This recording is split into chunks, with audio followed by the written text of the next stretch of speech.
Welcome back everybody, welcome back into this special episode where we're gonna visit space.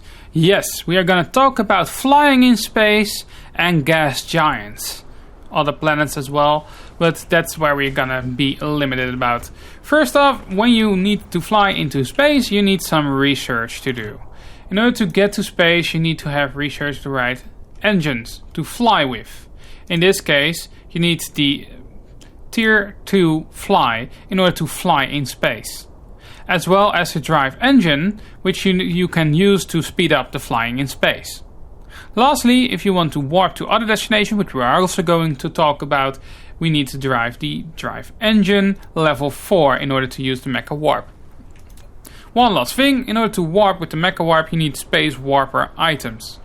There's also a recommendation to have enough fuel inside of you in order to get back to Earth. Because when something goes wrong and you run out of power eventually, you really need some fuel to get back faster. Otherwise you will be waiting a long time in order to get fuel. And know it from the first line, I made a lot of mistakes beforehand.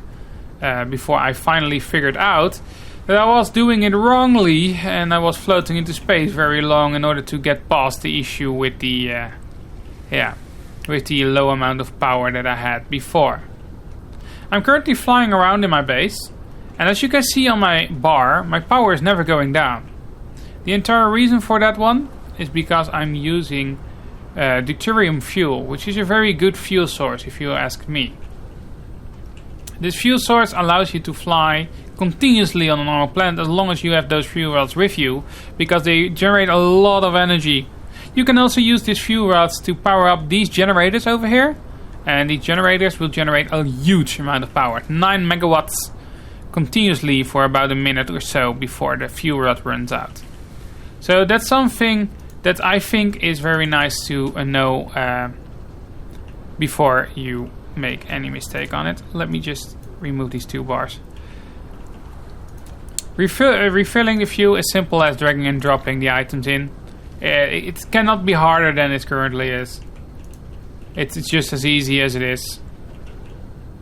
They are pretty expensive to make though. You need the deuterium itself, the liquid deuterium, you need the supermagnetic rings, and you need titanium alloy in order to make those fuel rods. Well, currently I'm having an issue with my own base. Talking about those deuterium fuel, so I'm still working on that one, but that's where we are gonna talk about in a few moments. When you're flying and keep holding space, you will go to the max height, and when you press the W key when looking up, you will fly into space. As you can see here, I'm still attracted by the gravity of the planet. I'm flying around the planet at the moment. However, if I want to rotate, I just point my mouse towards this gas giant over here. And when I want to fly to it, I just keep looking at it and pressing W. It will pull out on you when there is gravity around, but that's the way to do it. Currently, I'm landing now, and you can see sail mode ends on the screen as soon as you enter the gravity of the planet itself. This is a gas giant which you cannot land on. However, later on in the game you can make these types of buildings. These are orbit collectors. They will collect the gas from the gas giant for you. In this case, I have a lot of hydrogen being stored here. And being supplied to ships will pick them up and bring them to my main base. That's where I need to fix some things. In my main base I need to get the more transports for it. So that's how the gas giant works. Basically you place them down. The only thing is, you can only place those orbit collectors on the midline of the planet. So if you take a look at the radar on the left bottom of my screen, you can see they are all in the middle of the planet, over the middle axis. It's not weird at all, isn't it? It's using the middle because then it has the most capacity, but you cannot place it anywhere else. So you're forced to use the middle line for it. You will find it out eventually, because as soon as you start placing something that can be placed here, you will see that there is a marking on the ground with a thicker line where you can place them down. These buildings are pretty expensive by themselves. You need a lot of thrusters and accumulators and such. It is an advanced process of making them, so it's a late game item. Keep that in mind. Next thing we are gonna do is fly in space. So let's go into space until we have no more gravity pulling us somewhere else than we want to go. In this case, I don't have any gravity pulling at me. I'm looking around, but I'm not going there because I'm not holding any movement keys. You can see on the left bottom the current speed and on the right side the altitude to the planet. If you have a certain altitude to a planet, you will be drawn to it and you can see it going down because, well, you're going through it. You can always press the tab key when in space and you get your cursor and then you can click on everything. But as you can see now, I'm being drawn towards the planet again, see? I'm too close, so I'm being pulled into it.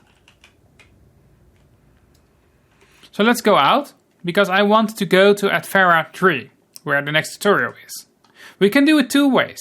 First way is flying with the normal WASD, which is a max sail speed of around 100 to 200, depending on how deep you are in space and the gravity around you. You can also boost yourself using energy by using the shift key. When you press that, you will start increasing the speed which you are flying at. However, it will consume a lot of power. I have a big battery in my body and I'm using a lot of it, which is pretty expensive to say the least. There's also another thing to do, and that's aiming at the location and using your warp drive to go to it. So in this case, if I want to go to 4, which is 3.2 AU from me, I just simply aim at it and then press caps lock to go into warp engine. The warp is a pretty advanced thing, and don't get me wrong, you need to press the caps lock key in time to go out of warp or aim it directly at the planet to get past the problem. Warping is one thing, braking at a warp is another. You can just bounce into a planet in order to get onto the planet itself. This is one of the planets that I colonized for some materials. There should be some buildings around somewhere.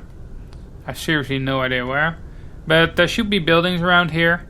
There we are. You do not need to build the entire base full, but it has a lot of space here, but it doesn't have water. And in this case, it ran out of power in mid-term. But it is a way of doing things. This is a factory that provides base resources for me for using on my main planet, because once in a while you will run out of materials, so that's why I'm mining everything here. However, the power is out and the batteries are dead until there is sun again. So this is basically how you get things here. In the next few episodes, there will sure be an episode talking about the logistics station, so keep an eye out on that episode. Now we are going to the number 3 planets for the next tutorial. So I thank you all for watching, and hopefully you learned how you use the travel in space. In this case, I hope you learned a lot from flying in space. And don't worry, if you run out of power into space, you can always wait until your own body gets some fuel back. Keep in mind, do not press WASD if you are charging, otherwise you will not be charging in early game. You have too low amount of fuel to charge yourself up when flying there. So that's it for this episode. I thank you all for watching, and in the next episode we will talking about the Dyson Sphere solar ring, basically all the solar cells we shoot into space. So thank you all for watching, and see you all in the next one. Good luck!